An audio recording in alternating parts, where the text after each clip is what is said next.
In today's video, I'm going to teach you how to copy and paste tables from Claude AI to Microsoft Word. First, open Claude in your browser and head to your chats view. You can start a new conversation or open one you've already been working in. The key is to get to a message that clearly contains the table you want to move into Word. Once you're in the right conversation, scroll to the reply with the table. Make sure it looks correct on screen, headers across the top, rows underneath, and no stray characters breaking the layout.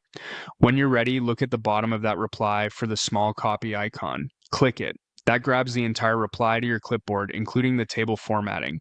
Next, switch to Bitcit.com. This simple tool makes AI output play nicely with Office documents. On the homepage, choose Try Now to open the editor. Inside the editor, find the red button designed for pasting content from AI chatbots and click it to open the input area.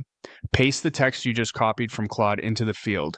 You should see the raw text appear, often with vertical bars and dashes if it's a markdown style table. That's normal. If you accidentally included extra narrative text with the table, you can leave it. The tool focuses on the structured parts. When the pasted content looks complete, click Insert.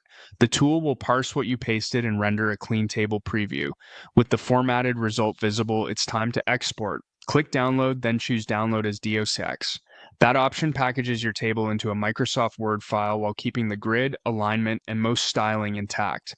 Save the file to a familiar location. After downloading, open the docx in Word to confirm everything transferred correctly. Column widths can be adjusted by dragging the borders, and you can apply Word's table styles without breaking the structure.